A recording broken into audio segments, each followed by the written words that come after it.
racism seems to be coming back into the what? Has it ever left the game? That's the question. But or has it moved from the terraces and now it's online? What's your views on the way racism has changed over the years, and also how it's been dealt with? Well, yes, I don't think it's dealt with at all well. So I think UEFA's decision was it yesterday with Cadella and Glenn Kamara is an absolute disgrace. Now, I think I say in the book as well, if you're not going to treat racism properly, you're not going to deal with it properly, then just don't bother. You might as well just say, yeah, we don't give a monkeys. We just want to make money. Just you lot get on with it. Because what they're doing is token gestures. I mean, like Trippier got suspended for 12 games for telling his mate, oh, I'm going to go to Atletico Madrid. He got a 12-game ban for that. Cadella gets 10. And they can't prove he said something, but he obviously said something because Glenn Kamara's reaction, he don't walk over to someone and then flip out like that without something going on, you know what I mean? And him to get was it 3-match ban as well? And like Kemar Roof got the 4-match ban as well. It's like they're going, oh, well, we'll ban him because that's what they'll put up with. We'll do that. I think UEFA has been an absolute disgrace. Going to the actual racism, when I was a kid, I remember there was a player for Leeds called Albert Johannesson. First black man I noticed playing football. He played in the cup final, Leeds versus Liverpool, 1965, I think it was. This is a black man wearing an all-white kit. So I'm like, damn, is that? So I watched this fella, like, winger, tricky, skillful, like. I remember thinking years later when I realised what racism was like, the abuse he must have took. Then there was Clyde Best, Addy Coker, a guy called, I think it was John Charles, played for West Ham. And like, they're before the explosion with Cyril Regis and all them. Then Viv Anderson and Cyril and all them come. And all of a sudden, we took abuse. I was just after them, but we took abuse. We went away. You went to Millwall, you went to Newcastle, you took abuse, and we knew we were going to get abuse. There was abuse in our dressing rooms at times. There was black shouts and that. And I was a fighter, so I was always like, I see, you can say what you like to me, and generally most times I'm fine, but there'll come a time when I'll just snap and I'll kick the crap out of you. That's just the way I was. As I've become a grandfather, obviously I've mellowed it a lot. But the racism thing, I always thought when I took abuse, when I played during the 20 years, I felt it was easing or lessening because there was more black players at every club. And I always thinking there was not going to be black managers. They weren't going to trust a black manager to actually manage football clubs. But I got a little squeeze a bit at Bristol Rovers. In the end, it was like black or white.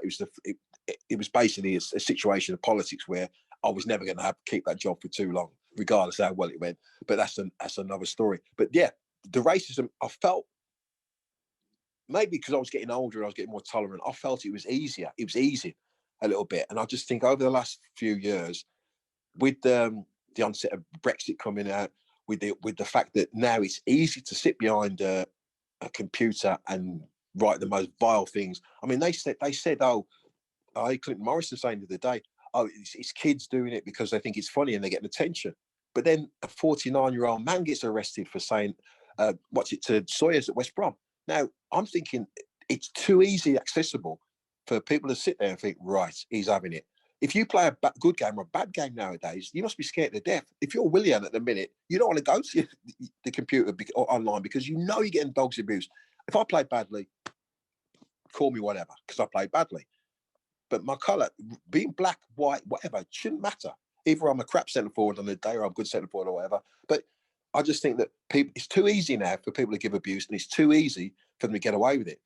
Now, I was listening to someone talk the other day, and they said that, I think Twitter or whatever, said that 95% of the racial words, the horrible, hateful racial words, they eradicate from going online.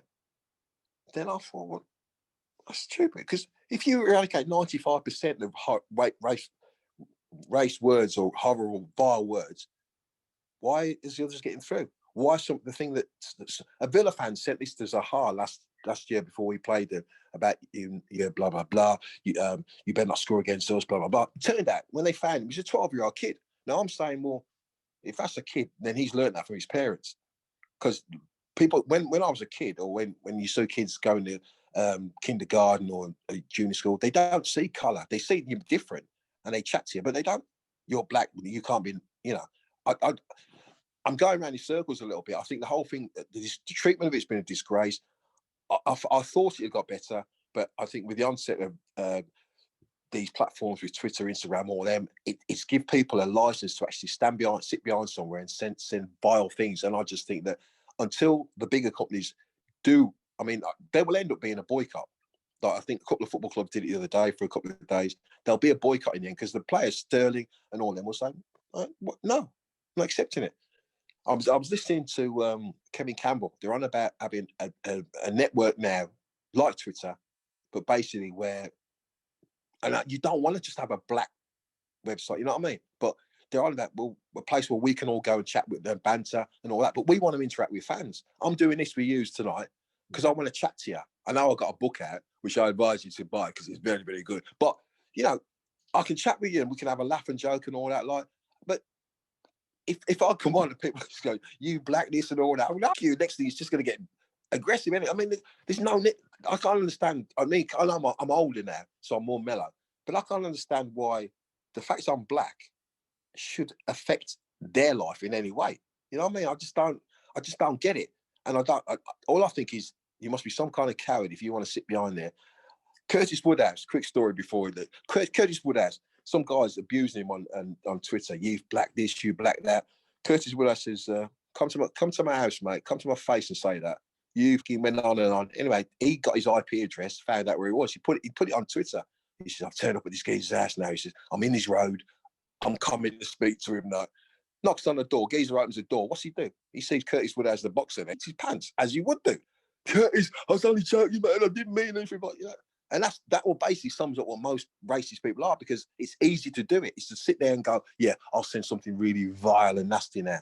But then I think, what kind of mentality would you do that?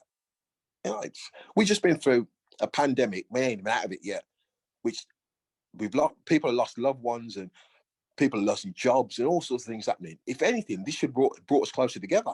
Yeah. They allowed footballers to be guinea pigs to do something to keep the nation amused while this was going on, because they needed a distraction. So they've let them play football, put them in their bubbles. They've done the bits and bobs, like, and all they do at the back of that, they get abused for it. You're thinking, well, surely, if anything, this should have brought us together and give us a chance to not love each other, but like just be calmer with each other or nicer with each other. Instead, like, the abuse is it seems to be getting worse. So I believe players will step away from it.